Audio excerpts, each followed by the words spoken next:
सर्वांना सर्वप्रथम नमस्कार.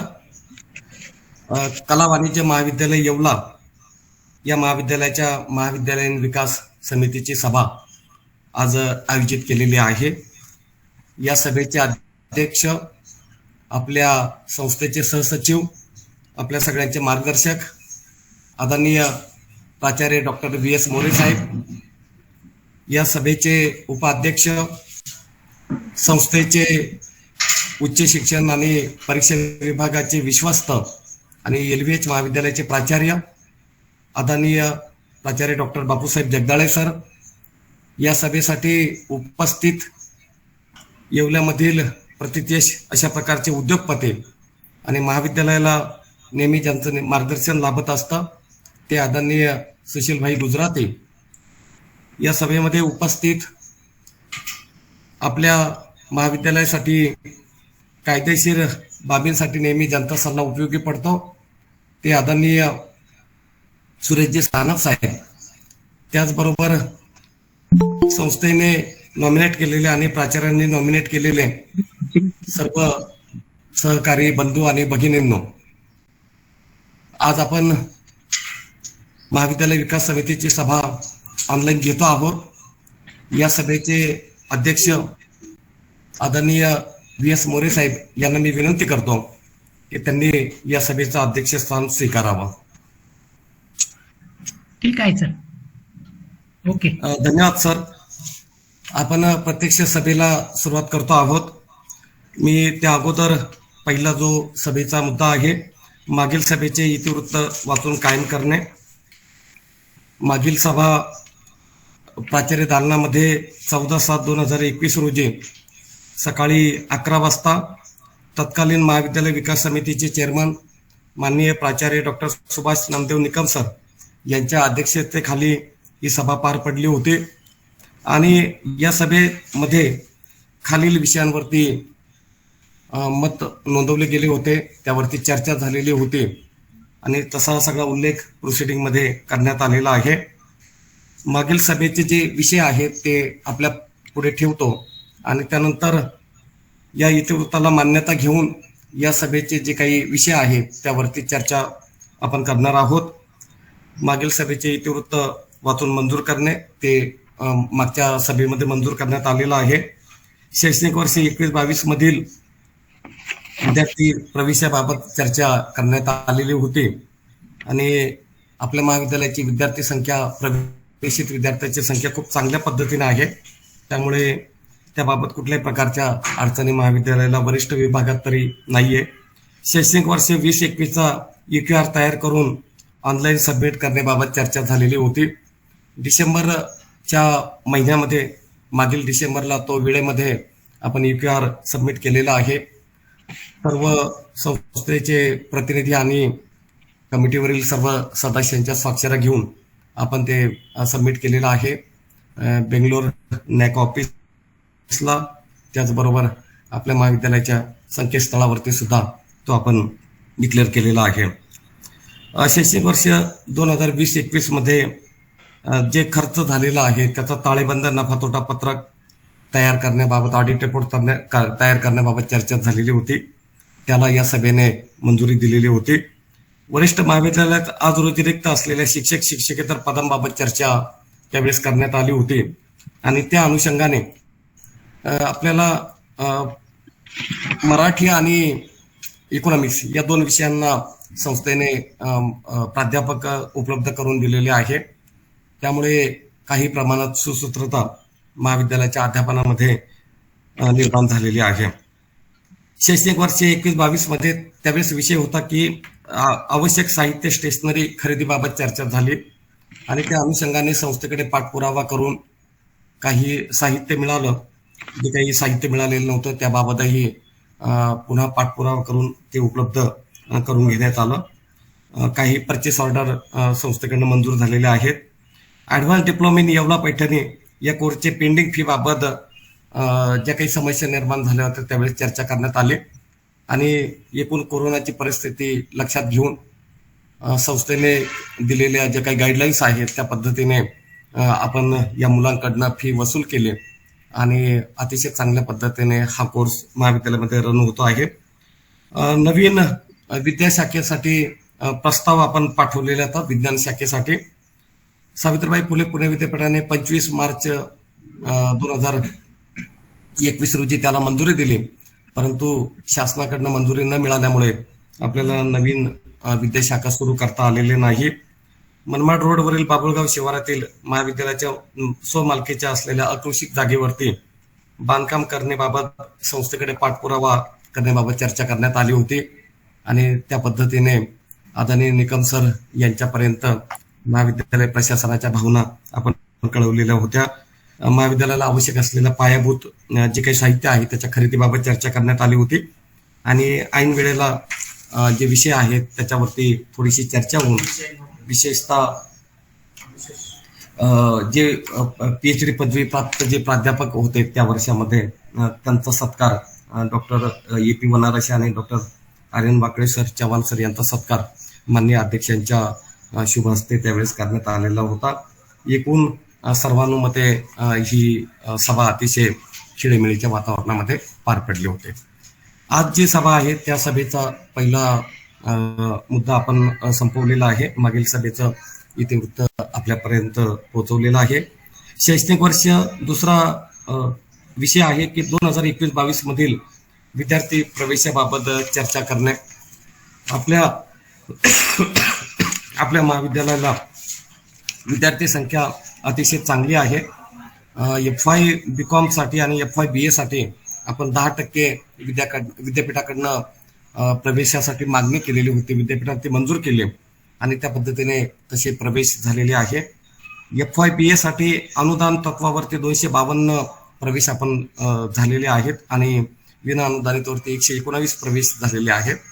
असे 371 प्रवेश FY BA चे आपल्याकडे पूर्ण झालेले आहेत. FY BCom चे 132 अनुदानितला प्रवेश झालेले आहेत आणि 120 हे विना अनुदानितला झालेले आहेत. असे 252 प्रवेश पूर्ण झालेले आहेत. SY BA ला 120 प्रवेश अनुदानितला झालेले आहेत, विना अनुदानितला 38 झालेले आहेत. असे 158 प्रवेश पूर्ण झालेले आहेत. SY BCom ला 121 अनुदानित प्रवेश झालेले आहेत आणि विना अनुदानित 51 प्रवेश आहे. असे 172 प्रवेश पूर्ण झालेले आहेत. TY BA ला 89 अनुदानित प्रवेश झालेले आहे, विना अनुदानित नाहीये 89, कारण निकाल उशिरा असल्यामुळे ते प्रवेश अद्यापही होत आहे. TY BCom ला 120 प्रवेश झालेले आहेत अनुदानित मध्ये, विना अनुदानितला 80, असे 200 विद्यार्थ्यांचे प्रवेश पूर्ण झालेले आहे. MA भाग 1 ला MA इकॉनॉमिक्स आहे महाविद्यालयामध्ये 2007 पासून MA इकॉनॉमिक्स आणि MCom महाविद्यालयामध्ये सुरू आहे. MA इकॉनॉमिक्सला 23 नॉन ग्रॅडला म्हणजे विना अनुदानितला आहेत, अनुदानित जागा नाहीये. MA सेकंडला 14 प्रवेश झालेले आहेत. MCom ला अतिशय चांगले प्रवेश आहे, 60 पैकी 56 प्रवेश विना अनुदानितचे झालेले आहे. MCom सेकंडला 54 प्रवेश झालेले आहेत. Paithani advance diploma in Yeola पैठणीला पहिल्या पार्टला 21 विद्यार्थ्यांनी प्रवेश नोंदवलेला आहे आणि पार्ट 2 चे प्रवेश आता सुरू आहे. तिथे 2 विद्यार्थ्यांनी आतापर्यंत 1412 प्रवेश निश्चित झालेले आहे. त्यापैकी 834 प्रवेश हे अनुदानित जागेवरती आहेत आणि 578 प्रवेश हे विना अनुदानित जागेवरती आहेत. ज्युनियर महाविद्यालयामध्ये अनुदानित जागेवरती 11वी आर्ट्सला 95 विद्यार्थ्यांनी प्रवेश घेतलेले आहेत. 11वी कॉमर्सला 59 विद्यार्थ्यांनी प्रवेश घेतलेले आहेत अनुदानित जागेवरती. आपल्याकडे विना अनुदानित जागा नाहीये. 12वी आर्ट्सला 76 विद्यार्थ्यांनी प्रवेश घेतलेला आहे आणि 12वी कॉमर्सला 50 विद्यार्थ्यांनी प्रवेश घेतलेला आहे. असे कनिष्ठ महाविद्यालयामध्ये 280 विद्यार्थ्यांनी प्रवेश घेतलेला आहे. कनिष्ठ आणि वरिष्ठ महाविद्यालय या दोघांचे प्रवेश गृहीत धरून आज महाविद्यालयाने 1692 एवढ्या विद्यार्थ्यांना प्रवेश दिलेला आहे. मला सांगायला मोठा आनंद वाटतो की सर 2013-14 पर्यंत महाविद्यालय कधीही 900 विद्यार्थ्यांच्या पुढे ती विद्यार्थी संख्या नव्हती, परंतु सातत्याने विद्यार्थी संख्या वाढते आहे. आपण संस्थेने जे काही शैक्षणिक सगळ्याची काही परिवर्तन केलेले आहेत त्याबद्दल मला असं वाटतं की त्याचा खूप चांगला इम्पॅक्ट पडतो आहे आणि आपल्या महाविद्यालयात प्रवेशासाठी अतिशय चांगला रिस्पॉन्स सर्व विद्यार्थ्यांचा मिळतो आहे. तर या मुद्द्यावरती आदरणीय अध्यक्ष साहेबांना काही मत मांडायचं असेल तर मी त्यांना विनंती करतो. नाही, चांगला आहे. सविस्तर माहिती दिली आपण. हो सर. ठीक आहे, पुढचा विषय घेऊ. हो सर. वरिष्ठ महाविद्यालयामध्ये आज रोजी रिक्त असलेल्या शिक्षक शिक्षकेतर पदांबाबत चर्चा करणे. सर, आमच्याकडे रिक्त ज्या जागा आहे त्या कॉमर्सला आम्हाला खूप गरज आहे. 4 जागा रिक्त आहे. मागील संस्थेच्या सभेमध्ये दिलेल्या परवानगीप्रमाणे 2 जागा महाविद्यालय लेवलला 2 प्राध्यापकांना मासिक वेतन 5,000 रुपये या दृष्टीने त्यांच्या नेमणुका कॉलेज स्तरावरती केलेल्या आहे. अजूनही एक अनुदानित जागा कॉमर्ससाठी उपलब्ध आहे. एम.कॉम साठी आपल्याला प्राध्यापकांची गरज आहे आणि MA साठी प्राध्यापकांची गरज आहे. तेवढं जर प्रश्न जर सुटला तर मला वाटतं मग बऱ्या पद्धतीने अध्यापनाच्या बाबत अधिक चांगल्या पद्धतीने कामकाज चालेल असं मला वाटतं. आपण स्थानिक लेव्हलला एक पाटील म्हणून त्यांना संस्थेने नेमणूक पत्रही दिलं होतं, परंतु ते जॉईन न झाल्यामुळे कॉमर्सची ती जागा शिल्लक राहिली, नाही तर मग कॉमर्सचाही फारसा प्रश्न उपलब्ध झाला नसता. जवळजवळ 17 पोस्ट आहेत सिनियर कॉलेजच्या आर्ट्स आणि कॉमर्सच्या. त्याच्यापैकी 15 भरलेल्या आहेत आणि आता 2 जागा सध्या रिक्त आहेत. नॉन टीचिंगच्या 17 जागा आहेत, त्यापैकी 8 जागा भरलेल्या आहेत. आणि सर, आमच्या 9 जागा महाविद्यालयामध्ये नॉन टीचिंगच्या खाली आहेत. त्यामुळे थोडंसं कार्यालयीन कामकाजाबाबत थोड्याशा अडचणी येतात, परंतु बाकी सगळ्यांचं चांगलं सहकार्य मिळतं.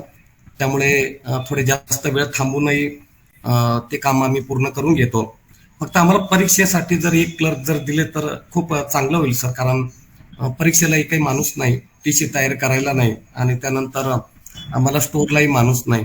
जर आणि लायब्ररीमध्ये लायब्ररी क्लर्क नाहीये, तर आमची विनंती असेल की आपण जर लायब्ररी क्लर्क आणि या 3 ज्युनियर क्लर्कच्या जागा जर म्हणजे आमच्यासाठी जर तशी माणसं दिली तर खूप चांगलं होईल. लायब्ररी एक लायब्ररी अटेंडरची 4 जागा लायब्ररी अटेंडरच्या खाली आहे महाविद्यालयामध्ये आणि एक पिऊनची जागा खाली आहे.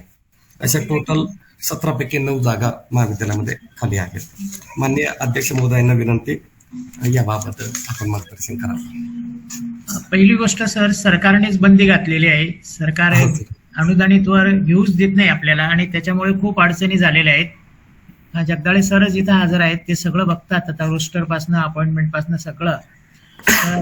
ज्या वेळेला परवानगी मिळेल त्यावेळेला ताबडतोब आपण ते तशा प्रकारचं रोस्टर तपासून आणि त्याची पूर्तता करू.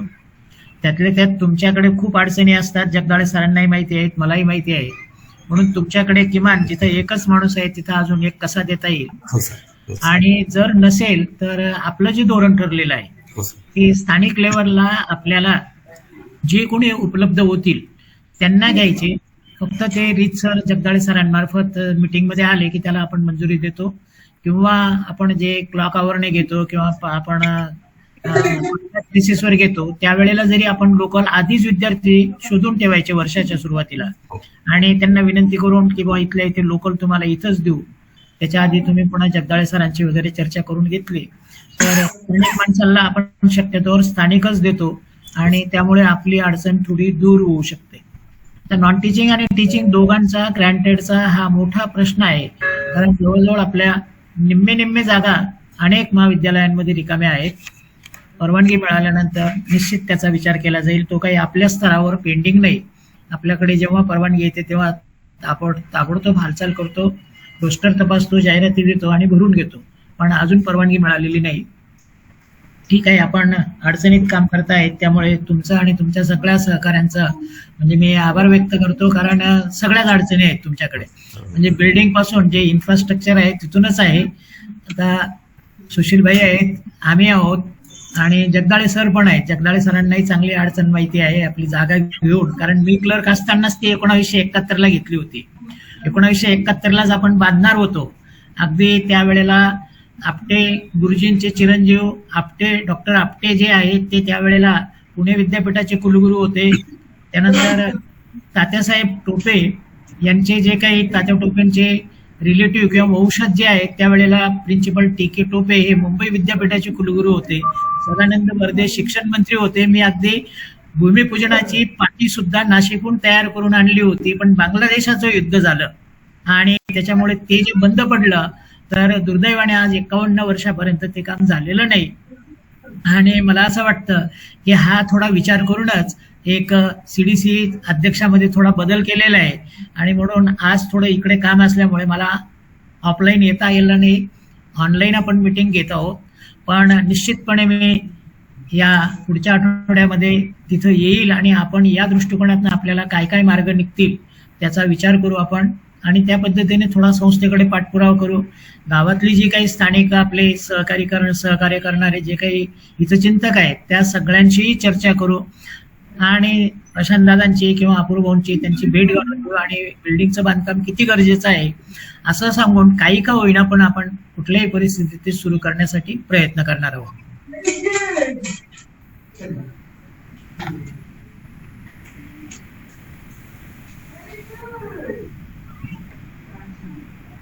पुढचा विषय.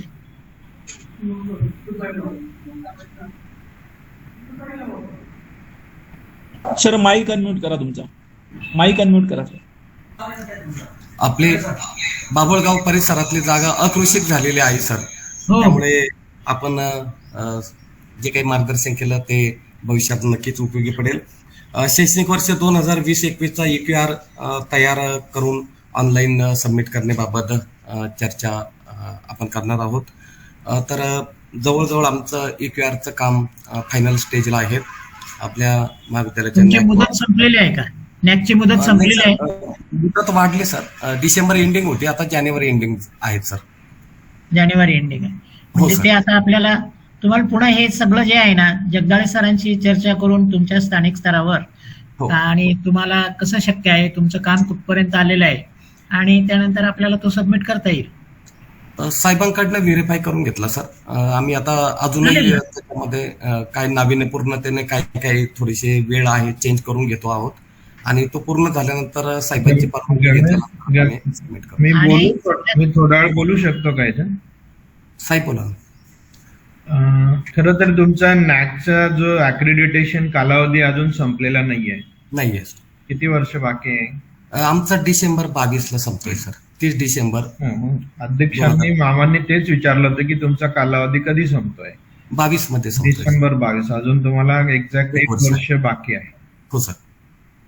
दुसरा मुद्दा होता तुमचा EQR सबमिशन इयरली जो भरतो आपण मागच्या वर्षाचा, हो. तर त्याची कामाचा एक काय व्याप्ती आहे, काय काय झालं ते तुम्हाला मांडायचं होतं. ओके म्हणतो सर. तो EQR अजून माझ्यापर्यंत तर काही दाखवला गेलेलं नाही, काय तुम्ही प्रायमरी माहिती भरताय.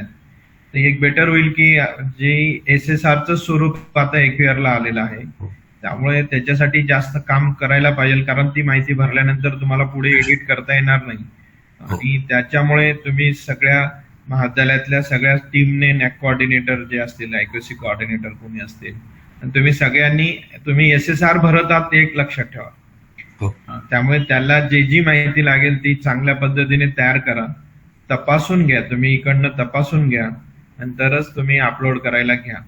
अदरवाईज काय होईल की वेग माहिती गेली तर अडचणी निर्माण होतील आणि पुढे आपल्याला त्याच्यात बदल अपलोड झाल्यानंतर बदल करता येणार नाही.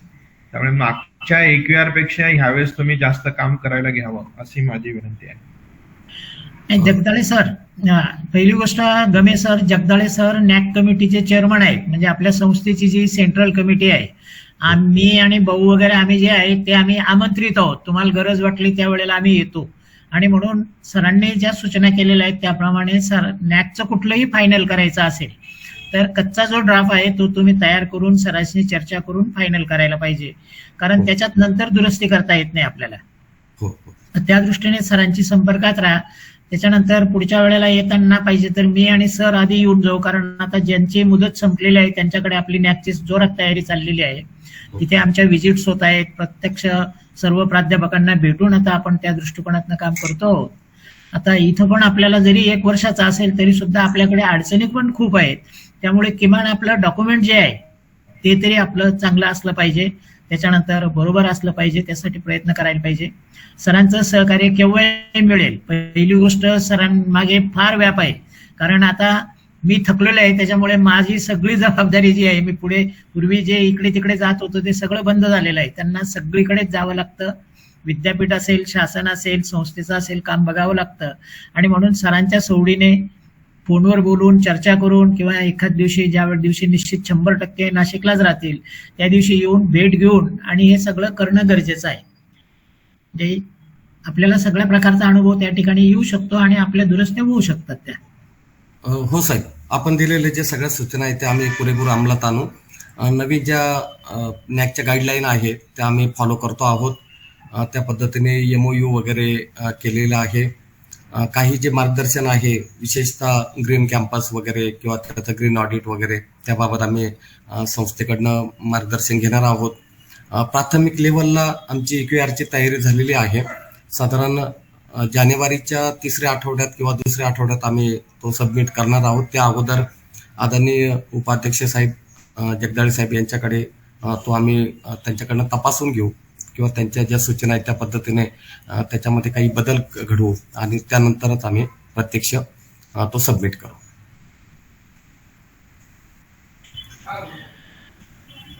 कारण सगळ्या प्राध्यापकांशी आणि कार्यालयातल्या सहकाऱ्यांशी मला चर्चा करायचीच आहे. शक्य झालं तर मी पुढच्या आठवड्यात एक खास त्या नॅकसाठी भेट देऊन जाणार आहे. आपल्या समस्या ज्या आहेत त्या आणून त्याच्यानंतर मग जगदाळे सरांची चर्चा करून मी आणि जगदाळे सर पुन्हा भाऊंशी भेटून, आता तर आपल्याला टेम्पररी ज्या काही आवश्यक आहेत, 1 वर्षाच्या आत जे काही करणं आवश्यक आहे त्या गोष्टींचा तरी आतापासून आपल्याला पाठपुरावा करायचा. सगळ्यात महत्वाचे म्हणजे आपल्याकडे नॉन ग्रँटची बरंच ऍडमिशन झालेली आहे, एक आनंदाची बाब आहे ही. आणि त्या दृष्टिकोनातनं थोडा फंड आपल्या लेवलला काही संस्थेच्या दृष्टिकोनातनं थोडी मदत करून आहे त्या परिस्थितीत आपल्याला चांगली ग्रेडसाठी प्रयत्न करायला. हो सर, आपल्या मार्गदर्शनाखाली आम्ही त्या पद्धतीचं प्लॅन करू सर. त्यानंतरचा विषय आहे महाविद्यालय ग्रंथालय इमारतीचे पत्रे दुरुस्त करणे, मुख्य इमारतीची डागडुजी करणे व महाविद्यालयाच्या उत्तर बाजूस असलेल्या मोकळे जागेस भिंतीचे कुंपण करणे यावर चर्चा आपण करणार आहोत. मी महोदयांना विनंती करतो की त्यांनी मार्गदर्शन करावं. नाही, याच्यासाठी एक आहे सर, आपल्या ज्या काही गरजा आहेत ना त्या सगळ्या एका पानावर तुम्ही उतरून काढा आधी. हो, केलं सर. ते आपल्याला कुठे कुठे रिपेअरिंग करायचं आहे, कुठे आपल्याला काही थोडं मॉडिफिकेशन करायचं आहे, त्याच्यानंतर रंग वगैरे काय द्यायचा आहे, हे सगळं जे आहे हे फक्त तुमच्या लेवलला तुम्ही फक्त अडचणी आणू शकता. त्याच्यानंतर मग आपल्याकडे आर्किटेक्ट आहेत, आपल्याकडे बांधकाम खातं आहे आणि इस्टेटही आहे, त्यामुळे त्यांच्याशी चर्चा करून भाऊ त्याच्यामध्ये मग आपल्याला मार्ग सुचवतील की कुठे आपल्याला आपल्या बजेटप्रमाणे काय काय करता येईल. ते करणं आवश्यक असेल ते आपलं केलं जाईल, कारण ते केल्याशिवाय न्याय होणारच नाही. त्यामुळे आधी हे सगळं, आणि माझी तर अशी सूचना राहील, कारण मी आता अनेक ठिकाणी जातो ना, तर CDC मीटिंग झाल्यानंतर त्या मीटिंगचा जसं आपण मिनिट्स तयार करतो, बरोबर आहे, तसंच आपण त्याच्यानंतर त्याचं एक पत्र माननीय समन्वयक यांच्या नावाने सुद्धा आपण पाठवायला पाहिजे की आम्ही अशा अशा प्रकारची स्थानिक महाविद्यालय विकास समितीची बैठक घेतलेली होती, बैठकीमध्ये सदस्यांनी चर्चा केल्यानुसार या या अडचणी आहेत, त्या अडचणी सोडण्यासाठी आपल्या स्तरावर प्रयत्न होण्याची गरज आहे आणि ते सविस्तर द्यायला पाहिजे. म्हणजे इतिवृत्त हे फक्त रजिस्टरलाच अगदी पॅक करून ठेवणं असं काही बरोबर नाही. ते त्या इतिवृत्तानंतर ते इतिवृत्त संस्थेपर्यंत पोहोचणं गरजेचं आहे. तुम्हाला माहिती आहे ते आपण दर सोमवारी आपले जे सगळे ऍक्टिव्ह ट्रस्टी आहेत, वेगवेगळे विभाग वाटून दिलेले आहेत. जसं जगदाळे सरांकडे अकॅडमिक आणि एक्झाम आहे, भंडारींकडे फायनान्स आहे किंवा राजेश शिंदेकडे HR आहे. तर या सगळ्या ऍक्टिंग ट्रस्टीची, डायरेक्टर्सची मीटिंग दर सोमवारी होते आणि त्यावेळेला ज्या प्राचार्याने अशा प्रकारे काळजीपूर्वक संस्थेशी संपर्क ठेवून ही सगळी माहिती पुरवलेली असेल त्या सगळ्या गोष्टीवर चर्चा होते आणि त्या चर्चेप्रमाणे लगेच तिथल्या तिथे आपले चीफ एक्झिक्युटिव्ह ऑफिसर आहेत, त्यांच्याबरोबर ते ऑफिसर्स असतात, त्यांना सुद्धा येऊन वगैरे सूचना केल्या जातात की बाबा हे मनमाडला येवल्याला अशा अशा गोष्टी करायच्या आहेत. आणि मग तुमच्याकडे लगेच त्या बांधकाम विभागाची व्हिजिट होईल. त्या व्हिजिट प्रमाणे ते अंदाज घेतील की कुठे तुमचं दारं खिडक्या कुठे बदलायच्या आहेत किंवा कुठे रिपेअरिंग कुठलं करायचं आहे कन्स्ट्रक्शनमध्ये, किंवा तुम्हाला बाकीचं टेक्निकल असेल तर आयटीची माणसं येतील, तुम्हाला कुठे कॉम्प्युटर वगैरे पाहिजे, किती कमी आहेत, किती अपडेट करता येत असेल, हे सगळं जे आहे ना, हे मीटिंग झाल्यानंतर पुन्हा एकदा आमच्या बैठकीमध्ये असा निर्णय घेण्यात आला, संस्था स्तरावर आपलं मार्गदर्शन आणि सहकार्य व्हावं, याच्यामध्ये आम्हाला मदत करावी, अशा प्रकारचं सविस्तर पत्र एक तयार करायला पाहिजे. म्हणजे मग काय होतं की त्याच्यावर चर्चा केली जाते आणि मग भाऊ त्यांच्या पद्धतीने काय करतात की आर्किटेक्टला सांगतात, त्याचबरोबर कन्स्ट्रक्शन विभागाला सांगतात की तुम्ही एक भेट करा, आणि मग ते त्यांच्या पद्धतीने त्यांचं सगळं स्ट्रक्चर तयार करून त्याचा अंदाज काढून आणि मग ते भाऊंच्या पुढे ठेवतात. आणि मग भाऊंची आणि आमची, मग जगदाळे सर असतील, मी असेल, भाऊ असेल, अशा आम्ही एकत्र मिटिंग करतो आणि मग त्यावेळेला ऍक्च्युअली त्या कामाला सुरुवात होते किंवा जे काही अडचणी असतील त्या सोडवायला सुरुवात होतात. तर ही मिटिंग झाल्यानंतर पुन्हा आपली जी चर्चा होते आहे ती अशी चर्चा झाली, हे करण्याचं गरज आहे आणि या संदर्भात आपल्या माहितीसाठी कळवत आहोत, आपल्या स्तरावर योग्य ते सहकार्य मिळावं अशा प्रकारचं पत्र पाठवायला पाहिजे. हो सर, मी तयार करतो तसं. तशी माहिती आपण संकलित करून ठेवलेली आहे साहेब. गमेश सर, येस सर. तुमचा कंपाऊंड आणि त्याचा विषय होता ना, आणि हो, सर. किरकोळ रिपेअरिंगचा विषय होता ना, त्याच्यामध्ये काळे सर कन्स्ट्रक्शनचं काम बघता. येऊन गेले सर. हे किरकोळ काम आहे ना, ते तुम्ही तुमच्या स्तरावर लगेच परवानगी संस्थेकडनं मिळून जाईल. उत्तर बाजूला आपण जे काही नाली केली होती ग्राउंडला धरून, हो. तिथं जर तुम्ही थोडे उंच आणि दाट झाडं लावून टाकले तर नॅचरली एक चांगलं कंपाऊंड होऊन जाईल आणि कॅम्पसमध्ये ठिबकचा फार काही खर्च येणार नाही. तर ते एक ठिबकचं जर प्लॅनिंग तुम्ही चांगलं केलं तर ती एक अडचण येणार नाही असं मला वाटतं. दुसरा मुद्दा, ते एक बांधकाम असंच पडू नये, त्याचा वापर भाऊंनी मंजुरी दिलेली होती. खरं तर ते आपण जिमखाना किंवा अदर ऍक्टिव्हिटी कशाला तरी किरकोळ काम आहे, ते जर पूर्ण करून घेतलं तर ते तुमच्या जिमखान्याला ग्राउंडला लागू नये, ते तुमच्या वापरात येईल आणि त्याचा तुम्हाला फायदा होईल. तर त्या अनुषंगाने संस्था मीटिंग मध्ये ही चर्चा झाली होती. ते कसं वापरात आणता येईल तुम्ही त्याचा प्लॅन करा ना. हो सर, काळे सर येऊन गेले, त्यांची टीमही आली होती. पाठपुरावा करून घ्या हो त्यांचा. सर, त्यांनी सर्व बघितलं. हा विषय कधीचा मंजूर झालेला आहे भाऊंनी, कधीचा केलेला आहे तेवढं बघा. Yes sir, yes sir. Sir त्याच्यानंतर आता नॅकच्या संदर्भातच सांगतो सर. आता मागची तर 4 वर्ष तुमची संपलेली आहे, तुम्हाला 1च वर्ष मिळणार आहे. पण या 1 वर्षामध्ये तुम्हाला मागच्या 4 वर्षामध्ये जर जिमखान्याचं मटेरियल खरेदी केलेलं नसेल, लायब्ररीची पुस्तकं नसतील, योग्य ती कॉम्प्युटर्स नसतील, त्याच्यानंतर जर्नल्स नसतील किंवा जर्नल्स नसतील, यांची सुद्धा सगळी भरपाई आपल्याला किमान त्यांचा जो काही एक रेशो असतो की 5 वर्षात किमान एवढं व्हॉल्यूम ऍड व्हायला पाहिजे, तर तेवढे जर झालेले नसतील तर ते आतापासून आपल्याला खरेदीला सुरुवात करावी लागेल. पुन्हा तिथं सुद्धा मी खरेदी कमिटीचा मी चेअरमन आहे, जगदाळे सर आमचे मेंबर आहेत, आणि त्यामुळे ह्या गोष्टी ज्या आहेत, मी मगाशी सांगितल्याप्रमाणे मी किंवा जगदाळे सर आम्ही दोघं ज्या ठिकाणी सीडीसीला जातो किंवा आम्ही मेंबर आहोत तिथं हे सगळं काळजीपूर्वक बघतो. याचं कारण असं आहे की सीडीसीला कायद्याप्रमाणे, विद्यापीठ कायद्याप्रमाणे खूप महत्व दिलेलं आहे आणि म्हणून आपले जे काही सन्माननीय सदस्य आहेत त्यांच्या सुद्धा विचाराला आणि त्यांच्या सुद्धा अनुभवाला खूप आपण महत्व देऊन त्यांच्याही काही सूचना घ्यायला पाहिजे, कारण ते स्थानिक असतात आणि आपल्याला स्थानिक सहकार्याशिवाय पुढे काहीही करता येत नाही. तर हे सगळं या पद्धतीने तुम्हाला 5 वर्षाचा आराखडा करायला पाहिजे की 5 वर्ष, आता 2 वर्ष तर आपली कोविडमध्ये गेले, त्यामुळे स्पोर्ट्स मटेरियल घेतलेलं नसेल इथं मान्य होईल, पण बाकीचे आहेत किमान काही गोष्टी त्या स्पोर्ट्सच्या दरवर्षी घ्यायला पाहिजे, लायब्ररीच्या घ्यायला पाहिजे. आपल्याकडे सायन्स नाही म्हणून इक्विपमेंट किंवा याचा प्रश्न येत नाही केमिकलचा, पण हे सगळं दरवर्षी होणं गरजेचं असतं आणि त्यामुळे नॅकला कोणीही माणूस आला, तो वरच्या लेवलचा माणूस असतो, एक तर प्राचार्य असतो, एक तर तो व्हाईस चान्सलर असतो, आणि तो खालून काम करत करत रिटायरमेंटला आलेलीच माणसं आपल्याकडे येतात किंवा रिटायर झालेली येतात. तर ते एका मिनिटात तुमचा हिशोब बघितल्याबरोबर किंवा बॅलन्स शीट बघितल्याबरोबर सांगतात की तुमचं या वर्षामध्ये एकही पुस्तक घेतलेलं नाही, मग तुमचं शैक्षणिक कामकाज कसं चाललं. म्हणजे ह्या ज्या गोष्टी आहेत ना, ह्या बारकाईने सगळ्या प्राचार्य स्तरावरच आपण बघायला पाहिजे आणि त्या संस्थेकडे लक्षात आणून द्यायला पाहिजे, म्हणजे संस्था त्याच्यावर काहीतरी कारवाई करू शकते. हो सर, आपण वेळोवेळी तशा पीओ साठी मागणी केलेली आहे सर आणि संस्थेकडून परवानगी मिळालेली आहे. 6वा जो मुद्दा आहे तो शैक्षणिक वर्ष 2021-22 मध्ये महाविद्यालयास आवश्यक असलेले साहित्य व स्टेशनरी याच्या खरेदीबाबत चर्चा करणे. आणि त्याबाबत तुम्हाला गरजेची असेल ती यादी पाठवून द्या. मी हो, जिथं पाठवतो. सीडीसी चेअरमन आहे त्याच्यावर मी मंजूर करतो आणि पुन्हा परचेसला मी जगदाळे सर आहे, मी अध्यक्ष आहे, राजेश सेक्रेटरी आहे, आम्ही मंजूर करून देऊ ती. हो सर. काही अडचण नाही. हो सर. 7वा विषय आहे शैक्षणिक वर्ष 2022-23 मध्ये महाविद्यालयात होणाऱ्या नॅकसाठी लागणारे साहित्य व इतर आवश्यक असणाऱ्या बाबींवरती चर्चा करणार.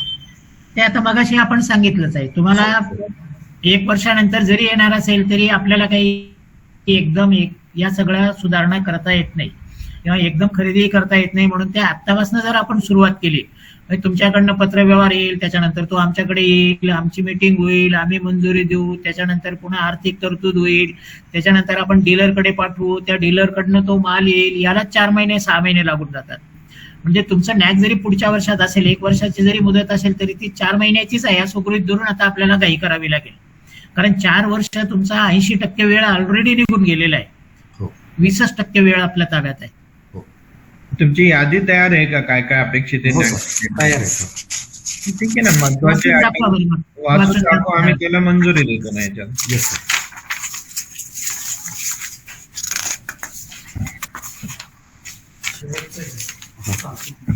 IT इन्फ्रास्ट्रक्चर एक मिनिट. सॉफ्टवेअर तुम्हाला कागद दिला ना, हा कॉम्प्युटर आहे साधारण सर, मॅकची प्रोव्हिजन.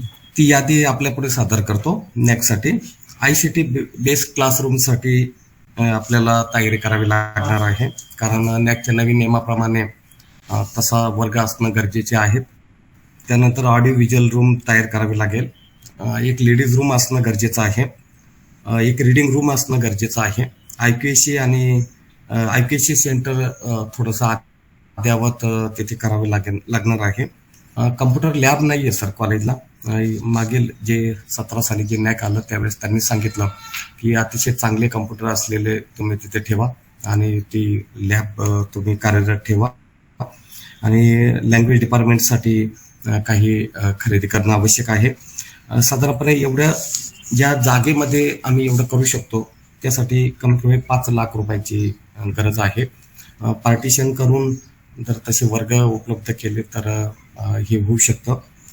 फक्त प्रॉब्लेम असा झालेला आहे सर की इथेच प्राथमिक शाळाही भरते, म्हणजे त्यांना 4 वर्ग जातात आणि त्यामुळे सध्या आम्हाला TY BComलाच आता वर्ग शिल्लक राहत नाही, कारण आमचा जो TY BComचा वर्ग होता तिथे पैठणी कोर्सचा माग बसवलेला आहे, त्यामुळे एक वर्ग तिथे अडकला आणि आम्हाला मग वर्गांची अडचण निर्माण होते आहे. FY BCom आणि FY BA विद्यार्थी संख्या दररोज 1000 विद्यार्थी संख्या 300च्या दरम्यान असते सर.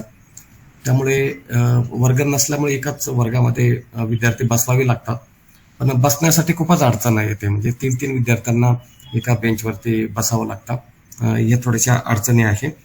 त्यानंतर इक्विपमेंटमध्ये आम्हाला कम्प्युटर सेट कमीत कमी 10 तरी असले पाहिजे, कारण आमच्याकडे जे कम्प्युटर आहे ते अतिशय जुन्या पद्धतीचे आहे. आम्हाला नॅकने सांगितलं होतं की कमीत कमी i4 या. गमेश सर, येस सर. आपल्याकडे 4 वर्ष नॅक होऊन झालेलं आहे. आपण इयर वाईज थोडे कम्प्युटर परचेस करायला पाहिजे ना. दिले सर, यादी बऱ्याच वेळेस दिले सर. मग ती यादी देऊन नाही चालत सर, थोडं अडचण यावं लागतं येतात. इथं हेड ऑफिसला. काय होतं, गॅप पडतं याच्यामध्ये, असं नाही वाटत का? तुम्ही आता महाविद्यालयात लास्ट महिन्यामध्ये तुम्ही 4 वेळेस संस्था ऑफिसला आलेले, तर तुम्ही हा विषय घेतला का सर ही आमची परचेस ऑर्डर पेंडिंग आहे, काय अडचण कुठे आहे? परचेस विभागाचे फोन नंबर तुमच्याकडे आहेत, त्यांना तुम्ही डायरेक्ट फोन करू शकता. प्राचार्यांचं कोऑर्डिनेशन, मॅनेजमेंट आणि खाली काय होतं की आपण 4-5 वर्षांनी हे राहिलं ते राहिलं आणि आमचं तुमच्या सगळ्या जेवढ्या ऑर्डर दिल्या असतील त्या फाईल करा आणि एकदा मामांकडे घेऊन या आणि त्या मामांना अंडरच तो विभाग आहे, काय अडचणी आहे मला देतील. जर तुमचं बजेट आहे, तुम्ही त्या गोष्टी करणं गरजेचं आहे आणि मीटिंग मध्ये आम्ही सगळ्या मंजूर करतोय तर त्याचा पाठपुरावा करणं ही आपली जबाबदारी. तुमच्याकडे परचेस कमिटी आहे, जर होत नसेल तर ते मिनिट्स द्या, काम होत नाही इकडे संस्था स्तरावर. हा गॅप कुठेतरी वाढत चालले आहे. तुमच्या अंडर आता अकॅडमिक सुपरवायझर आहेत, इस्टेट सुपरवायझर आहेत, बाकीचे फायनान्स सुपरवायझर आहेत, त्यांचं कोऑर्डिनेशन काय काम करतं? मग हे गरज नाही वाटत का बाबा परचेस ऑर्डर वर्षभर नाही आल्यात काय झालं, फायनान्स सुपरवायझर काय करतोय, किंवा इस्टेटवाला एवढ्या कन्स्ट्रक्शनच्या इश्यूज आहेत, इस्टेटवाल्याने एका दिवशी रजा टाकायचं, इथे यायचं, इस्टेटचं डोकं खायचं आणि त्या मायनर गोष्टी मंजूर करून घ्यायचं, झाडं लावायचं ते बी इथूनच सांगायचं का आम्ही लावून द्यायची. सर आम्ही या लोकल गोष्टी ज्या आहेत त्या आपण थोड्या करायला पाहिजे. आणि ज्या परचेस ऑर्डरच्या डिले होतंय किंवा कुठलीही डिले होतं, 8 दिवसाचा डिले सुद्धा तुम्ही आता सहन करू नका. एलियन टॉवरला खर्च करण्यात काही अर्थ नाहीये, रेग्युलर व्हायला पाहिजे. बजेटमध्ये मॅनेजमेंटची पॉलिसी आहे की बजेटरी प्रोव्हिजन करा आणि त्या बजेटनुसार खर्च करायला घ्या. सर आम्ही सगळ्या परचेस ऑर्डर वेळोवेळी पाठवलेल्या आहे. पाठवल्या त्या घेऊन आठवले असतील तर पेंडिंग नसतील सर, कारण आम्ही कुठलंही पेंडिंग ठेवत नाही. आता मागच्या आठवड्यात सुद्धा तुमची एक आली होती तर मी सीडीसी चेअरमन म्हणून सही केलेली आहे आणि कालच राजेश शिंदेंनी सगळ्या तपासून दिल्या आणि काल सुद्धा मी जवळजवळ 23-24 परचेस ऑर्डरवर सह्या केलेल्या आहेत. पेंडिंग नाही आमच्याकडे राहत. त्याच्यानंतर आपल्या माहितीसाठी सांगतो, मला नाही वाटत महाराष्ट्रात नाही पण भारतात अशी संस्था नसेल की जिथं सगळे निम्म्यापेक्षा जास्त लोक हे ट्रस्टी ऍक्टिंग आहेत. म्हणजे ते एकतर प्राचार्य आहेत, मुख्याध्यापक आहेत किंवा वेगवेगळ्या पदावर आहेत, ते सगळे संचालक तरी आहेत कार्यकारी मंडळाचे किंवा ट्रस्टी तरी आहेत आणि त्यांना सगळे अधिकार दिलेले आहेत. म्हणजे आता दादा बघतच नाही, आपल्यालाही माहिती आहे. दादा नसल्यामुळे फक्त भाऊच बघतात. भाऊच्या मागे सुद्धा अनेक आहेत. आपल्या एवढ्या 240 शाखा आहेत, 1 लाख विद्यार्थी आहेत, 5,500 कर्मचारी आहे, उदयपूरचं आपलं डेंटल कॉलेज आहे, खूप व्याप आहे, त्यांच्याकडे राजकारण आहे आणि ते आमच्यावर सगळं सोपून दिलेलं आहे. जगदाळे सरांनी तुम्हाला फार व्यवस्थित सांगितलं की आमच्या लेवललाच हे प्रश्न सुटू शकतात. म्हणजे त्याच्यासाठी प्राचार्य ऍक्टिव्ह राहणं खूप खूप गरजेचं आहे. जेवढा प्राचार्य ऍक्टिव्ह राहील, जेवढा तो इथं संपर्कात राहील आमच्या, तेवढी त्याची कामं होतील. कारण मागितल्याशिवाय या जगात कोणीही देणार नाही. सुशील शेठ आपल्याकडे आहेत, त्यांना माहिती आहे की मागितलं 4 वेळेला मागेल तेव्हा आपण त्याला 1 वेळेला देतो, अशी परिस्थिती आहे. आमच्याकडे उलट झालेलं आहे. शेठ आमच्याकडे कोणी मागायलाच येत नाही. आम्हाला या सगळ्या प्राचार्यांना किंवा मुख्याध्यापकांना सांगावं लागतं. असं नको व्हायला ना. यांनी यांच्या सगळ्या गरजा ज्या आहेत त्या, आणि गरज वाढला 2 चक्कर जास्त माराव्याच लागतात सर, कोणी का असेना. त्याच्यामुळे ते थांबायला नाही पाहिजे. तुमच्या लेवलला जरा थोडी आता तुम्ही धावपळ जास्त करा. तुमच्या सहकार्यांना पण सांगा. आता जसं आम्ही तुम्हाला सांगतो प्रमुख म्हणून त्या शाखेचं, तसं तुम्ही सुद्धा तुमच्या आधी एक विभाग प्रमुखांची मिटिंग घ्या. हे तुमचे जे आता या समितीमध्ये जे 4 प्राध्यापक आहेत, एक आपला पेंढारकर आपला ऑफिसचा कर्मचारी आहे, यांना आधी विश्वासात घ्या. यांना म्हणा की हे आपलं सगळ्यांचं जॉईंट काम आहे, एकत्रित काम आहे.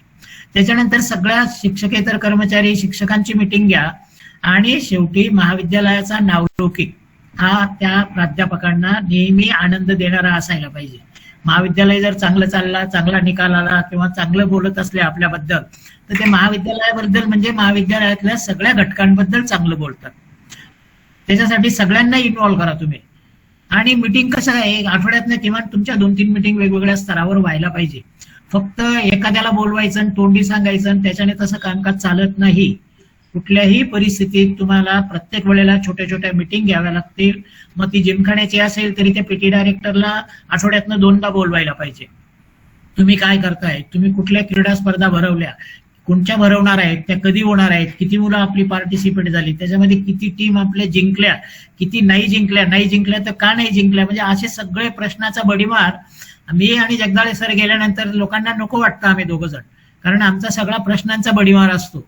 तसा तुमचा सुद्धा तुमच्या स्टाफवर हा प्रश्नांचा बडीमार राहिला पाहिजे आणि सारखं त्यांना कामाला लावायला पाहिजे, त्यांच्याकडनं माहिती घ्यायला पाहिजे आणि त्याला मार्गदर्शन पण करायला पाहिजे. आणि म्हणून आम्ही दोघं या ठिकाणी सांगतो, तर आम्ही निश्चितपणे तुम्हाला मार्गदर्शन करतोच, पण मदत सुद्धा करू. म्हणजे मदतीचं आश्वासन देतो. फक्त इथं सल्ला द्यायचा वरच्यावर आणि निघून जायचा असं होणार नाही, पण त्याच्यासाठी तुमच्याकडनं पाठपुरावा व्हायला पाहिजे.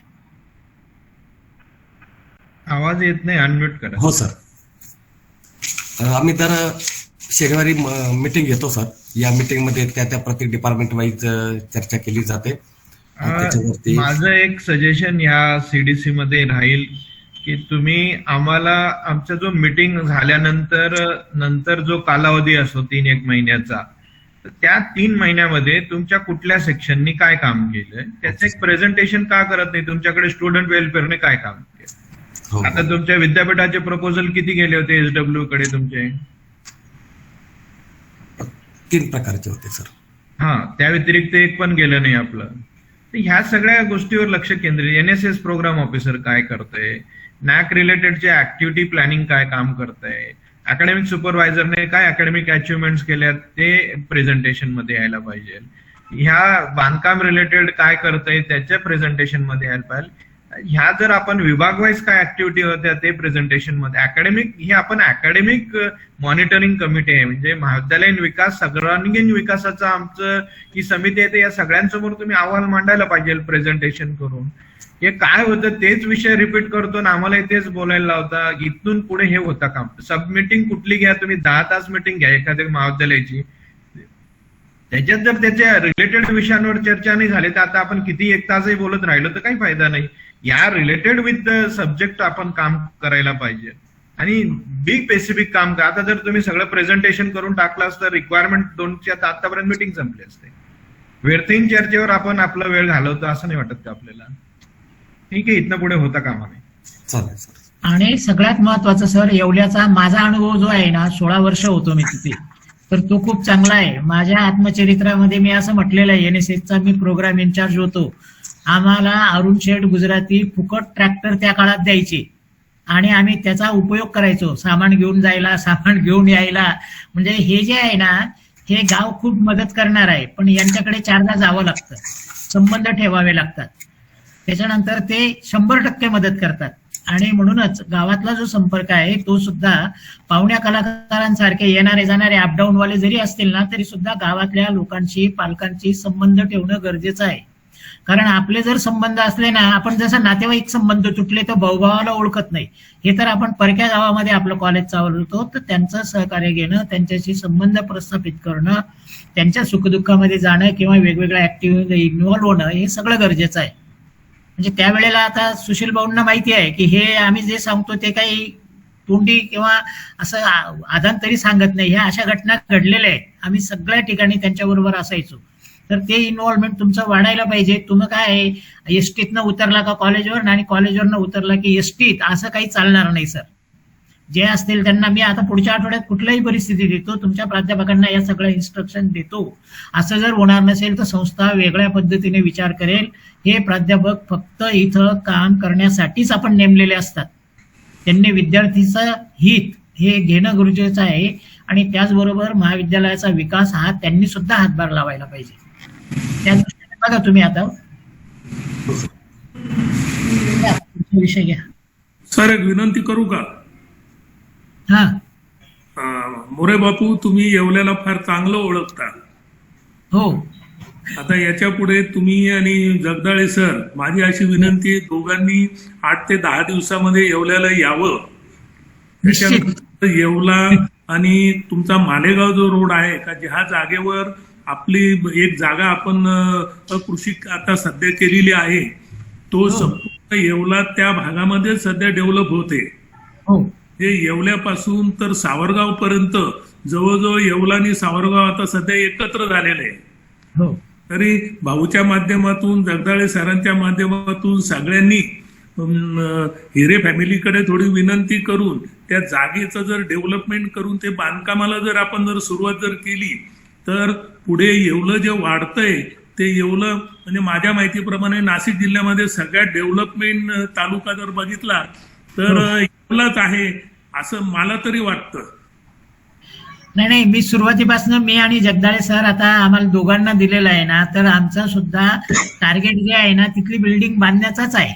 याचं कारण असं आहे की झाला तो खूप उशीर झालेला आहे आणि आपलं शिक्षण दर्जेदार आहे. म्हणजे तुम्हालाही माहिती आहे, इतर इतकी सगळी कॉलेजेस असून सुद्धा एवढे ऍडमिशन्स आपल्याकडे घेतात, याचा अर्थ लोकांचा आपल्यावर विश्वास आहे, लोक आपल्याकडे ऍडमिशन्स घेतात, आपले प्राध्यापक शैक्षणिक काम चांगलं करतात.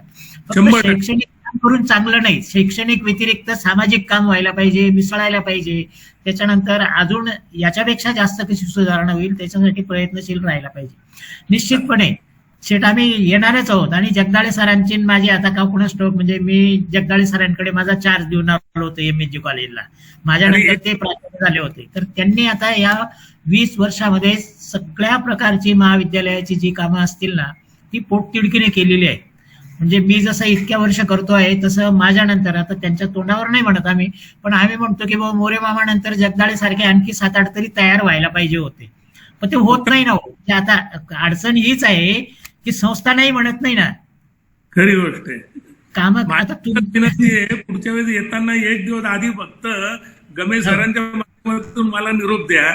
निश्चित हो. काहीच अडचण नाही. हो. नाही, आपल्याला गावासाठी करायलाच पाहिजे आणि तुमची सुरुवातीपासून मदत आहे सगळ्यांची, काहीच अडचण नाही आपल्याला. तुमचं जवळजवळ अर्ध आयुष्य येवल्यात गेलं सर. हो येवल्यानेच घडवलं. येवल्यामुळे मला जे काही संस्कार झाले ना, मी तर कारकून म्हणून लागलो होतो. सगळं जे आहे ते येवल्याला मला जी संधी मिळाली आणि जे काही शिकलो ना, ते इतकं चांगलं शिकायला मिळालं की मी आज 51व्या वर्षी या संस्थेमध्ये काम करत आहे. बरोबर आहे, असं बरोबर. दुर्मिळ असतं. हो, चला त्या निमित्ताने जगदाळे सरांची सुद्धा माझी गाठभेट होऊन जाईल. नाही, चांगलं. जगदाळे सर फार ऍक्टिव्ह आहेत आमच्याकडे सध्या. हो. हा. चला गमेश सर, पुढचा विषय. हो सर. सरांनी याच्यावरती चर्चा सुरू केली होती. आपल्या स्वमालकीच्या इमारतीबाबत ती चर्चा योगायोगाने तो विषय आता चर्चेला आलेला होता, चर्चाही झाली. त्यानंतर महाविद्यालयास आवश्यक असलेले साहित्य व इतर पायाभूत साहित्य खरेदीबाबत चर्चा करणे. नॅकसाठी आम्ही साहेबांनी सांगितलं त्या पद्धतीने चार्ट बनवलेले आहेत. पायाभूत कुठलं इन्फ्रास्ट्रक्चर वाढवावं लागेल त्याबाबत तसे चार्ट तयार केलेले आहेत आणि संस्थेकडे आम्ही ते पाठवणार आहोत. ICT बेस काय काय सुधारणा करावी लागते, इक्विपमेंट काय काय लागतील, त्यानंतर काही प्रोव्हिजन करावं लागेल. उदाहरणार्थ बिल्डिंगच्या कलर वगैरे यासाठी काही प्रोव्हिजन केलेले आहे आणि नॅकसाठी काही प्रोव्हिजन केलेले आहे. साधारणपणे एक 40 ते 45 लाख रुपये टोटल खर्च येऊ शकतो नॅकसाठी आणि मला वाटतं ते अतिशय चांगलं प्रेझेंटेशन त्यावेळेस तिथे होऊ शकतं सर. तुमचं मी पुढच्या आठवड्यात आलो ना, नॉन ग्रँटचं जे बजेट आहे ना ते जरा व्यवस्थित करून ठेवा तुम्ही. हो ते सर. पैसे आपल्याला लगेच वापरता येतील यासाठी. हो, केलेलं आहे सर आम्ही ते हा. बजेट करून ठेवलं. आमच्याकडे नॉन ग्रँटची रक्कम आहे. तुम्ही सगळ्या जर परवानग्या दिल्या तर ती खरेदी पटकन होऊ शकते सर. निश्चित. हो सर. आणि वेळच्या विषयावरती चर्चा करण्यासाठी व्यासपीठ खुला आहे सर. एक माझा विषय आहे की युजीसीचे जे अनुदान येते ते PFMS अकाउंटची प्रोसेस तुमची कम्प्लीट झालेली असेल. हो सर, झाले, ऍक्टिव्ह आहे सर ते. Very good. दुसरं, तुमचं अनुदानचं युटिलायझेशन पाठवलेलं आहे ते त्यांचे स्तर कुठं आहे? काळे सरांची चर्चा करून झाली चर्चाही झाली सर. कधीपर्यंत मिळणार आहे? आम्हाला ते त्यांनी थोडं व्हेरीफाय करायला लावलं होतं नवीन, कारण पहिले जे हिशोब आहे ते जुन्या पद्धतीने केलेले होते. तिसरा विषय युजीसी रिलेटेड आहे. तुमच्या सगळ्या NOC मागच्या ग्रँटच्या आल्यात का नाही आल्यात? नसेल आल्यात तर त्याचा पाठपुरावा करायचा. काही येत आहे सर, फक्त एक NOC नाही आलेले, ती 2012च्या त्याचा पाठपुरावा तुम्हाला करायचा आहे. जाऊन आलो होतो सर. आणि चौथा मुद्दा माझा अनुदान संबंधी आहे. परीक्षांचे बिल वेळेत सादर झालीत का? हो, झालेले सर. कारण उशिरा सादर झाल्यामुळे 10% अमाऊंट विद्यापीठ कमी देत आहे. ती झाली आहेत की नसतील झाली तर ते 8 दिवसात सादर करा. आणि ते पैशाचे बिल मागच्या 2 वर्षापासून आलेले नाही. आपला महाविद्यालयाचा पैसा विद्यापीठाकडे गेलेला आहे, तो परतीचा पैसा आला का नाही त्याचे तपासायला घ्या. चौथा मुद्दा, हे लिहून घ्या सगळे, मी सांगतो ते, नाही तर तोंडी चालणार नाही. चौथा मुद्दा आहे तुमच्या मुलांकडे असलेली फी बाकी. गेल्या 5-6 वर्षाचे मुलांकडे फी बाकी आहे. सगळ्या स्टाफ, नॉन टीचिंग, शिपाईला सुद्धा मुलं वाटून द्या आणि फी वसुली अधिकारी म्हणा, वाटल्यास काय नाव फरक पडत नाही. पण महाविद्यालयाचं त्यामुळे आर्थिक नुकसान होतंय, आमच्याही महाविद्यालयाचं होतंय, म्हणून माझाच अनुभव तुम्हाला सांगतोय फी वसुलीच्या बाबतीत. मागितल्याशिवाय कोणी देत नाही, मागितल्याशिवाय देत नाही कोणी. पाचवा मुद्दा पुन्हा महत्वाचा आहे. मागच्या वर्षी OBC आणि NT स्कॉलरशिप मध्ये फ्रीशिप मध्ये शासनाने कमी फी मंजूर केलेली आहे. स्कॉलरशिपचा जो स्कॉलरशिपचा माणूस काम बघत असेल, जर शासनाने आपल्याला कमी फी दिलेली असेल तर आपण त्या मुलांकडनं जी शासनाने नाही दिली ती फी वसूल करायला घ्या. कारण ते फार मोठा तोटा आहे. 18-19, 19-20 आणि 20-21 हे 3 वर्षाचा विषय आहे. त्याचं स्टॅटिस्टिकली डिटेल काढा आणि इच मुलांवाईज तुम्हाला ती पेंडिंग फी काढावी लागेल. याचं सिरियसली काम करायला घ्या. क्वालिटी इम्प्रुव्हमेंटच्या अजूनही विद्यापीठाची मागच्या 2-3 वर्षाची ग्रँट आली नाही, ती किती आली, काय झाली, त्याचा बी अहवाल पाहिजे. आणि पुढच्या मीटिंगला हे जे 5 मुद्दे सांगितले त्याचा अहवाल आमच्या सजेशन आहेत. आता इथं अनेक मेंबर्स आहेत, शिक्षक सदस्य आहेत, नॉन टीचिंग सदस्य आहेत, आपणच बोलतोय, त्यांना सगळ्यांना आपण वेळ देऊया, त्यांचंही मत ऐकून घेऊया.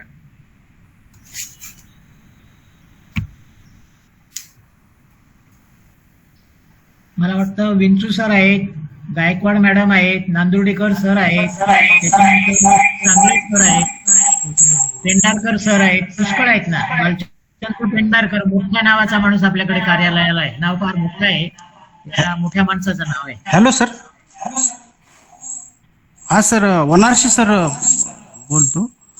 2 मिनिट परवानगी मिळेल सर बोलायला. Hello sir. हा बोला ना, बोला, ऐकू येत आहे. सर, परीक्षा विभागासाठी एक क्लार्क दिला तर बरं होईल सर. परीक्षेचं काम खूप रखडलेलं आहे. माणूस स्टाफचा विषय घेतलेला आहे आपण. सरकारी भरतीच बंद आहे, पण आपण त्याच्यामध्ये नॉन ग्रँट मध्ये काय करता येईल, एखादा माणूस देता येईल का, त्याचा विचार करू आपण. गमेश सरांची आता हे सगळे मुद्दे एकत्र करून चर्चा करू आम्ही, आणि त्यानंतर तो निर्णय घेता येईल. Okay, thank you sir. Thank you sir. हो.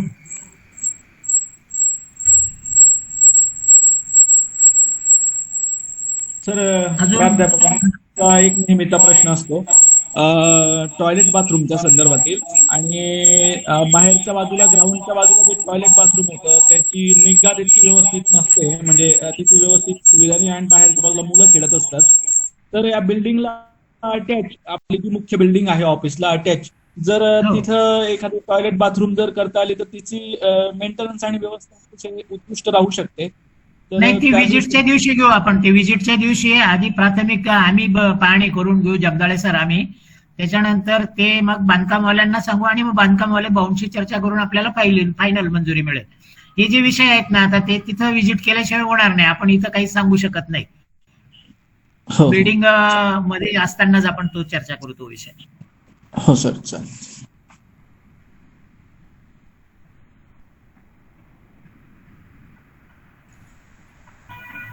अजून कोणी बोलणार आहे? प्राध्यापकांनी खरं म्हणजे सहभाग घ्यायला पाहिजे हो. हे तुम्हाला ट्रेनिंग आहे. तुमच्यापैकी पुढे मागे एखादा कोणीतरी पुन्हा प्राचार्य होऊ शकतो. आपल्याकडे आपण संस्थेतल्याच लोकांना प्राचार्य करतो, बाहेरचे घेत नाही. सानप साहेबांना काही बोलायचं आहे? हो हो, बोला सर. माझी अशी विनंती आहे की महाविद्यालयाचं जे ग्रंथालय आहे ते एज्युकेशनल प्रॉपर्टी आहे आपली, आणि तिचेच पत्रे खरावे, त्याला जास्त प्रायोरिटी देणं महत्वाचं आहे असं मला वाटतं. निश्चित. आता हे मी पुढच्या आठवड्यात पुन्हा येतो आहे, आणि हे आता मार्गीच लावायचं आहे आपल्याला. आणि तसंच ते उत्तर बाजूचं जे कंपाऊंड आहे ते करणं का महत्वाचं आहे की जसं ते मोकाट जनावरं फिरत असतात तसं मोकाट लोक खाणारे पिणारे तिथं बसतात आणि ते ग्राउंड खराब करतात, नको त्या वस्तू तिथं आढळतात. त्यासाठी कंपाऊंड होणं गरजेचं आहे. जिल्हा क्रीडाकडे आपण प्रस्ताव टाकलाय का गमेश सर? हो सर, तो क्रीडांगणासाठी साहित्य खरेदीसाठी कंपाऊंड साठी टाकून द्या ना आता लगेच. सर, ते जागेचा प्रॉब्लेम होता त्यामुळे ते स्वीकारता आलं नाही आपल्याला. त्यांनी हा, तुमची अडचण आहे ती. हो सर. पण तुम्ही जर मला सगळं विनंती आहे, दाट झाडं लावायला घ्या, पॅक होऊन जाईल. आणि आहे शक्य ते तुम्ही आपल्या ऍग्रिकल्चर कॉलेजने तो प्रयोग केला होता, पूर्ण बाजूने ते काय म्हणतात त्याला, कुठले झाडं लावली होती, आणि चांगलं कंपाऊंड आणि मोठी पण झाडं दाट लावली ना तर तुम्हाला नंतर तारेचं थोडंसं लावता येईल. असं डायरेक्ट करायला खर्च जास्त येईल. थोडं तो एक प्लॅन केला तर हे सोल्युशन निघू शकतं लवकर. चालेल, करतो. आणि तुम्ही जे बांधकामाची जी स्पेस पडले तिथे तुमचं प्रायमरी सेक्शनचं जर काही नियोजन करू शकला तर तुमच्या इकडचे वर्ग 4 वर्ग खाली होतील ना. सर, आम्हाला जर स्थानिक पातळीवरती जर कमिटीने येऊन जर सांगितलं तर बांधकामवाले तुम्हाला द्यायलाच भागतो. नाही दिलं तर आम्ही काय, आमची भूमिका आम्ही मांडू आता सोमवारीच. काय काम प्रॉब्लेम. ठीक आहे. आणि पत्र्यांचा विषय सानप साहेबांनी जो म्हटला, अतिशय मी मागच्या वेळेसही राहून गेलो होतो. ते फार काही खर्च येत नाही. तुमच्याकडे बजेट आहेत, ऍडमिशन्स आहेत, तुमची पेंडिंग फी जरी वसूल केली तरी बांधकामचे सगळे काम होऊन जातात. पेंडिंग आम्ही चांगली वसूल केली सर. पैसे तिथे खर्च करायला घ्या ना, पटकन मंजुरी करून घ्या. आहे आमच्याकडे पैसे. मग डिले करून राहिले तुम्ही, लवकर संपवा. ठीक आहे. तुम्हाला पालकमंत्री चांगले लाभलेले आहेत, तुम्ही जरा थोडा फायदा करून घ्या आमचा. हो सर. नक्की सर, नक्की. सर कुणाला बोलायचं आहे? सर समारोपाकडे जाऊया. हॅलो, हा बोला बोला. समारोप करायचा सर, काही बोलायचं कुणाला? हो, तशीच माझी परत एक विनंती आहे की डॉक्टर मोरे साहेब पुढच्या हप्त्यात आले तर त्यांनी डागडुजी करणं किती आवश्यक आहे त्याबद्दलही थोडस येऊन प्रत्यक्ष पाहणी केली तर जास्त चांगलं आहे. येतोच आहे मी. आज काय झालं, थोडी अडचण आली हो, नाही म्हणून, नाही तर मी ऑफलाईनच येणार होतो आज. काल थोडा हे झालं आणि मग मी म्हटलं की आज आता ऑनलाईन घेऊन टाकू, कारण ही नियोजित मिटिंग आहे, ती काही अशी पुढे ढकलता येत नाही. हो, हो. आणि दुसरी गोष्ट, गमे सर, आपल्या कायद्याने जरी 4 मिटिंग असल्या ना, 4च्या ऐवजी 6 झाल्या तरी चालेल. मला येवल्याला यायला आवडतं, त्यामुळे त्या असं मिटिंगचं आपल्याला 4 मिटिंगचं बंधनच नाही. आपल्याला या 1 वर्ष आपल्याला जी संधी मिळते आहे नॅकची, अजून नॅक 1 वर्षाने होणार आहे, तोपर्यंत आपण 1-2 मिटिंगा जास्त घेऊ. आणि बारीक बारीक गोष्टी फक्त याच्यापूर्वी तुम्ही एक करायचं, तुमचे प्राध्यापक आणि तुमचे कार्यालयीन कर्मचारी यांना विश्वासात घेऊन इन्व्हॉल्व करायचं. त्यांचं सहकार्य असल्याशिवाय तुम्ही पुढे जाऊ शकत नाही. जसं संस्थेला प्राचार्यांचं सहकार्य असल्याशिवाय प्राचार्य नाही काही करणार असतील तर संस्था काही करू शकणार नाही, कारण 24 तास तुम्ही तिथं असतात प्राचार्य म्हणून. तसंच तुम्हाला सहकार्य करणारे 24 तास प्राध्यापक, कार्यालयाची माणसं तिथं असतात. तुमचं त्यांचं कोऑर्डिनेशन खूप चांगलं असायला पाहिजे आणि त्यामुळे चांगली कामं होतील. ती त्यांना विश्वासात घ्यायचं, त्याला इलाज नाही. चालेल, करूया आपण समारोप. हो हो. डॉक्टर मनीषा गायकवाड मॅडम यांना विनंती, त्यांनी आभार प्रदर्शन करावं. मॅडम पण चांगलं काम करत आहेत, सगळ्या तुमच्या ऑनलाईन सगळ्या याच्यामध्ये ऍक्टिव्ह असतात. मॅडमचे काही अनुभव असतील तर मॅडम तुम्ही ते पण शेअर करा ना. कारण येवल्याला तुम्ही एक चांगल्यापैकी तुम्हाला एक चांगला आम्ही अकॅडमिक माणूस दिलेला आहे, त्याच्यामुळे तुमच्या 4-5 वर्षात आम्ही बघितलं, खूपच चांगली त्यांची म्हणजे मदत झालेली आहे तुम्हाला. आणि ऑनलाईन तर तुमचे सगळे, मी तर त्यावेळेला सीडीसी नव्हतो तरी तुमचे अनेक वर्कशॉप किंवा सेमिनार असतील किंवा वेबिनार असतील मी अटेंड केलेले आहे. मॅडम काय वाटतं तुम्हाला, आता बरेच वर्ष झाले येवल्यामध्ये? हो सर, प्रथमतः खूप खूप आभार. तुम्ही अशा रीतीने मला नेहमीच एनकरेज करत आलात, मोटिवेट करत आलात. तर येवल्याच्या संदर्भामध्ये जर बोलायचं झालं सर, तर अकॅडमिकली येवल्याचं युनिट खूप स्ट्रॉंग आहे. म्हणजे आमच्याकडे टीचिंग लर्निंग प्रोसेस खूप चांगल्या पद्धतीने चालते आणि सकाळी 7:30 पासून तर 4थ्या पिरियड पर्यंत म्हणजे 11 वाजेपर्यंत जर आपण आलात तर सर्व वर्ग पूर्ण भरलेले असतात. प्राध्यापक लोक अगदी मनापासून शिकवतात. रिसर्च आमच्याकडे खूप चांगला आहे, म्हणजे मोर दॅन 50% फॅकल्टी मेंबर्स त्यांचं रिसर्च कम्प्लीट केलेलं आहे. आमच्याकडे रिसर्च पब्लिकेशन पण चांगले आहेत. 1-2-4 दिवसातच आम्ही वेबसाईटवरती रिसर्च पेज आणि आमचे पब्लिकेशन्स ते त्या ठिकाणी अपडेट करणार आहोत. त्यानंतर आमच्याकडे एक्सटेन्शन ऍक्टिव्हिटीज पण खूप चांगल्या आहेत. गावाशी खूप चांगला स्ट्रॉंग अशा प्रकारचा बॉन्ड आहे. NSSच्या माध्यमातून असो किंवा मग आमची एक बेस्ट प्रॅक्टिस सुद्धा एक्सटेन्शन ऍक्टिव्हिटीच्या वरतीच आधारित आहे. तर एक्सटेन्शन पण आमचं खूप चांगलं आहे. लोकल सोसायटीशी आमचा बॉन्ड खूप चांगला आहे आणि मला सांगायला खूप आनंद वाटतो की आताच आम्ही 4 MOU या ठिकाणी आम्ही साईन करून घेतलेले आहेत. म्हणजे MOU साईन करणं खरं तर ड्राफ्ट करणं खूप सोपं आहे, कारण मी या ठिकाणी बसून ते ड्राफ्ट करते, परंतु त्या साईन करून घेणं त्याच्यासाठी लोकल जो काही बॉन्ड आहे, नेटिव्ह सोसायटीशी जो बॉन्ड आहे तो खूप स्ट्रॉंग असावा लागतो आणि गमे सरांचा तो निश्चितच आहे. ही जी शेवटची एक MOU होती तर ती literally it was a challenge, म्हणजे सरांसाठी खूप मोठं चॅलेंज होतं ते आणि खूप डिफिकल्ट वाटत होतं, परंतु सरांनी ते मॅनेज केलं आणि ती MOU मला दिलेली आहे आणि जी खूप उपयुक्त आहे मला एन्व्हायरमेंटच्या दृष्टिकोनातून, ग्रीन कॅम्पसच्या दृष्टिकोनातून, आमचे जे काही प्रोजेक्ट्स आहेत, एक्सपिरियन्शियल लर्निंग आहे त्याच्या दृष्टिकोनातून ती खूप महत्वाची आहे. तर अशा पद्धतीने आमच्या ऍक्टिव्हिटीज चालू आहेत. राहतो फक्त इन्फ्रास्ट्रक्चरचा आमचा विकनेस आणि IT इन्फ्रास्ट्रक्चर विशेषतः, कारण ज्याला बऱ्यापैकी आता नॅकमध्ये मार्क्स आहेत. आणि दुसरी गोष्ट म्हणजे आताचा जो AQR त्यांनी दिलेला आहे तो अतिशय क्रिटिकल आहे, अतिशय डिटेल तो आहे आणि तिथं आपण काहीच मॅनेज करू शकत नाही. म्हणजे जे आहे ते आपल्याला दाखवायचं, म्हणजे अगदी स्मार्ट क्लासरूमचे पण जिओ टॅग्ड फोटोग्राफ्स त्यांना पाहिजे आहे. मग अशा परिस्थितीमध्ये खूप लिमिटेड आपण करतोच आहे, स्मार्ट क्लासरूम सगळीकडेच करतोय. म्हणजे ऑल इंडिया सर्व्हे मधूनच ते अगोदर इव्हॅल्युएट करून मग नॅकच्या ह्या इन्फॉर्मेशनकडे. मग मला कधी कधी असं वाटतं की तिथे जर आपण फेल्युअर झालो तर कदाचित आपल्याकडे जे काही स्ट्रॉंग पॉईंट आहे टीचिंग लर्निंगच्या संदर्भातले, फॅकल्टी रिसर्चच्या संदर्भातले, पब्लिकेशनच्या, कदाचित ते हाईड होतील की काय अशी मला कधी कधी भीती वाटते. तर निश्चितच आपल्या सर्वांवरती विश्वास नाही आहे. होणार. आपण आता 1 वर्ष आपल्याला मिळतंय हा. असं म्हणजे तो तसा विचार करायचाच नाही. आपण 1 वर्षात काहीही करू असा आपण विचार करू. आणि तुम्ही सांगितलं त्याच्यात सगळ्यात महत्वाचं म्हणजे व्यापारी भाषेमध्ये आपण असं म्हणतो की कच्चा माल चांगला असेल तर पक्का माल चांगला तयार होतो. तर सगळ्यात चांगलं येवला हे अतिशय सांस्कृतिक आणि ऐतिहासिक असं गाव आहे. इथले विद्यार्थी कॉपी करत नाही आणि ताज बुडवत नाही. मी तुम्हाला सांगतो, मी कुठेही गेलो, अगदी भारतातच नाही, भारताच्या बाहेर जगाच्या पाठीवर, तर मी असं सांगतो की असे आमचे मनमाड आणि येवला ही 2 गावं अशी आहेत की या गावामध्ये सगळ्या प्रकारच्या चळवळी होत्यात, सगळ्या प्रकारचं राजकारण आहे, सगळ्या प्रकारचं आहे. पण तिथले विद्यार्थी हे सिन्सिअर असतात, तासालाही बसतात आणि परीक्षेला कॉपी करत नाही.